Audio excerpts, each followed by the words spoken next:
سلطان صلاح الدین ایوبی جب بیت المقدس فتح کرنے کے لیے نکلے، بیت المقدس کی کامیابی اور بازیابی کے لیے نکلے، یہ بھی حیرت انگیز بات ہے۔ بیت المقدس 2 بار فتح ہوا، ایک اس مرتبہ فتح ہوا جب نبی کے تیار کردہ لوگ آئے، اور دوسری مرتبہ اس وقت فتح ہوا جب غوث پاک کے تربیت یافتہ لوگ آئے۔ اللہ اکبر!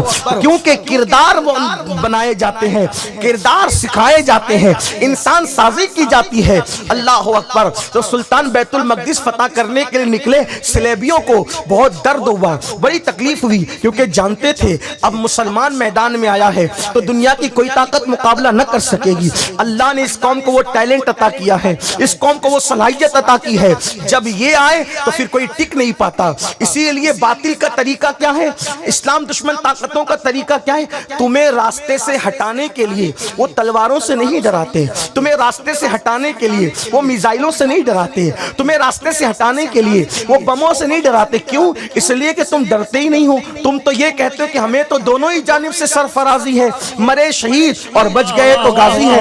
اگر مر جائیں اللہ کی راہ میں تو قرآن زندگی کا اعلان کرتا ہے، وَلَا تَقُولُوا لِمَن يُقْتَلُ فِي سَبِيلِ اللَّهِ أَمْوَاتٌ بَلْ أَحْيَاءٌ وَلَٰكِن لَّا تَشْعُرُونَ۔ شہادت سے بہتر کوئی موت نہیں ہے، کیونکہ شہید کا پہلا قطرہ جب زمین پہ گرتا ہے تو اسے اللہ کا دیدار نصیب ہوتا ہے۔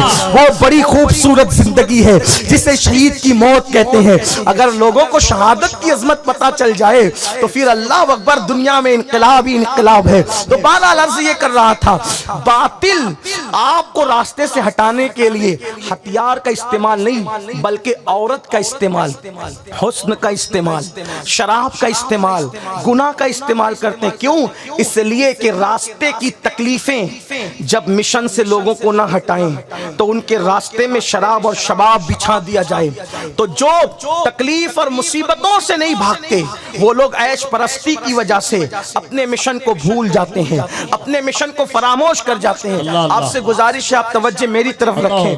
ہمیں مشن سے ہٹانے کے لیے ہمیشہ شراب و شباب کا استعمال کیا گیا ہے۔ میری قوم کے جوانوں، آج جو جانوروں سے بدتر تمہارے حالات ہیں، آج جو بے اوقت ہو کر رہ گئے ہو، آج جو بے حیثیت ہو کر رہ گئے ہو، اس کی وجہ کیا ہے؟ اس لیے کہ تم شراب و شباب کی طرف گئے۔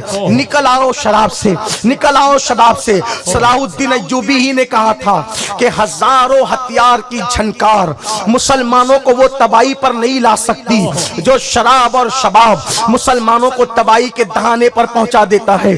اس لیے میری قوم کے جوانوں، احساس کرو، سوچو، غور کرو، چند منٹ کے چند لمحات کی لذتوں کی وجہ سے پوری قوم کا سودا نہ کرو، پوری قوم کو تباہی اور بربادی کے دہانے پہ نہ پہنچاؤ۔